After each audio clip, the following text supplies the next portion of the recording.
What's up, everyone? Welcome to this day in Philly sports history for December 24th, 2022.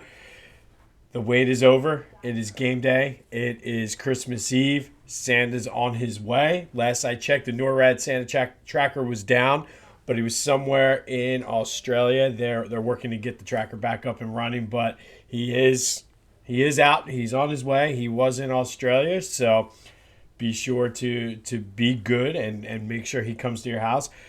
Big win for the Sixers last night. They were down 20 at one point to the Clippers, and they were able to come back. They beat the Clippers by 5. James Harden was phenomenal. He had a triple-double.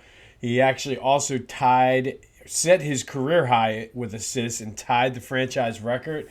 I believe tied with Wilt Chamberlain and Mo Cheeks with 21 assists. Joe had 44 points. They finished off this homestand 7-0, so it's a pretty good run. You got Tyrese possibly coming back. We'll see. They're up in New York tomorrow for the Christmas Day game against the Knicks. I'll get more into that tomorrow, but good win for the Sixers. Great game for James Harden. Congrats to him. And it was a successful homestand.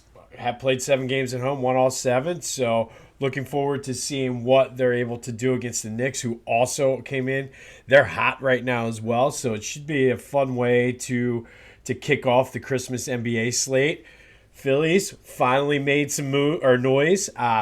They signed Craig Kimbrell to a 1-year contract. I think it was like $10 million.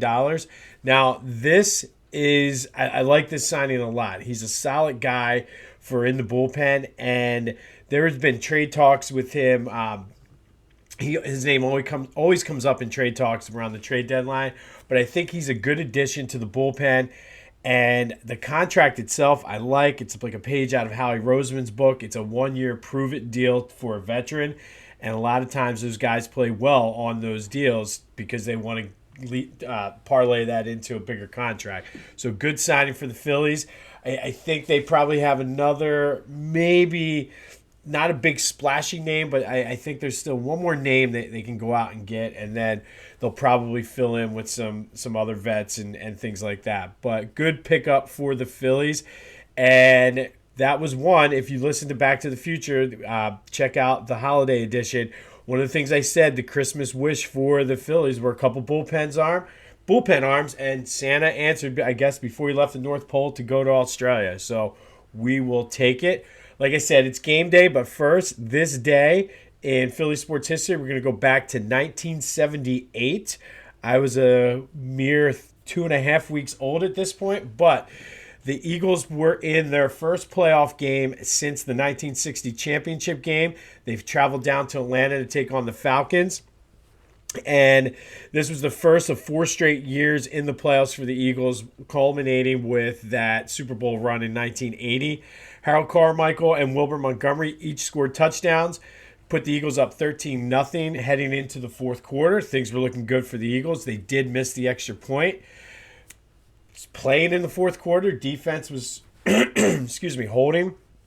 And then all of a sudden disaster struck. They gave up 2 Steve Bartkowski touchdown passes in the last 5 minutes of the game. Sorry about that. But they were down 14-13 because remember that missed extra point?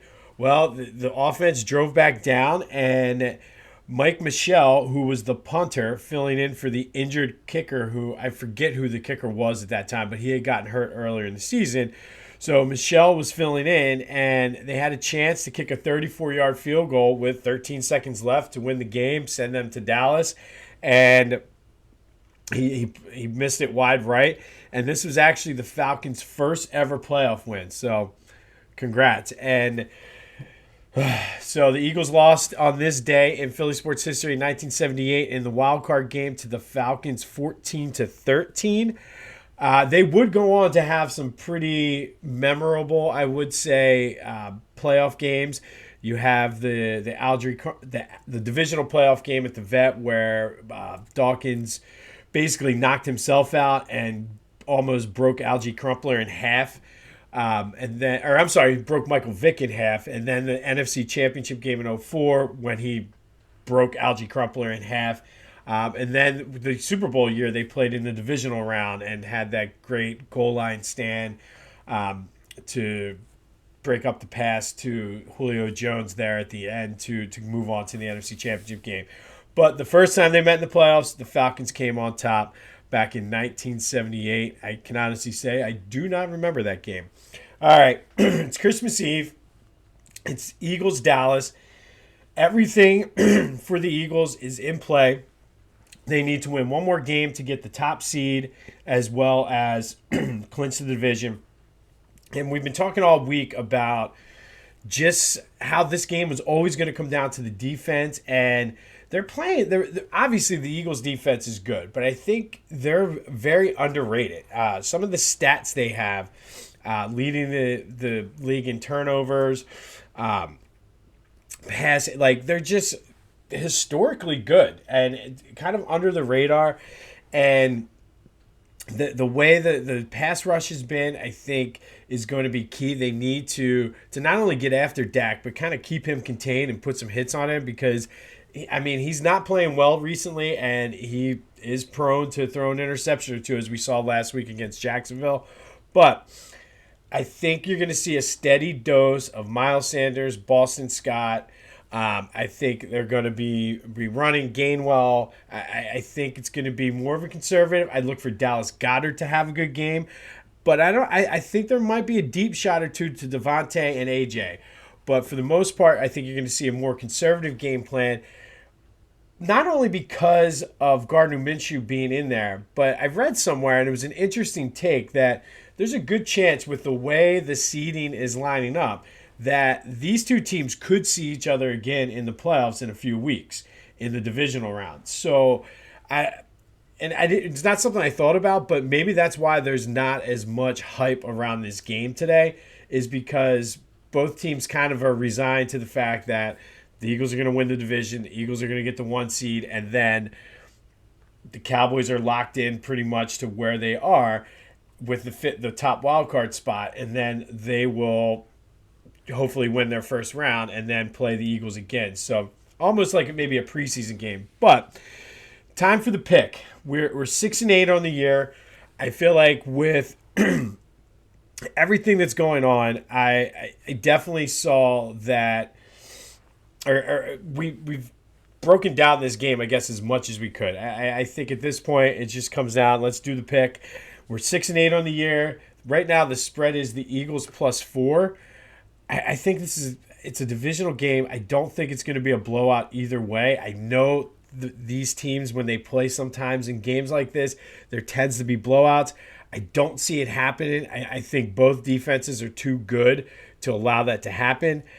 I don't see a ton of points either. The under might be a decent, solid play. But is it the system? Is it Jalen Hurts? Could it be both? A lot of talk has been made about that, and why? Like, I don't understand why both can't be true. Why Jalen Hurts can't be an MVP, but when you plug in the best backup, in my opinion, backup quarterback in the league into the starting role, why you think they can't win? I think 4 points. If you're going to give me 4 points with that Eagles defense, with everything on the line, the way the Cowboys have been playing, give me the Eagles plus the 4 points. I think they're live to win outright, to be completely honest. I think they clinch everything, start resting people, and it's going to be a Merry Christmas here in Philly. So everybody be safe if you're out driving tonight. Enjoy the game. We're taking the Eagles +4. This day in Philly sports history, the Eagles lost to the Falcons in the wild card game because of a missed extra point and a missed field goal. But Merry Christmas. I will be on tomorrow. So you'll get this day in Philly sports history for Christmas Day. But enjoy everything with your families. And go Birds. And until next time, I'll see you when I see you.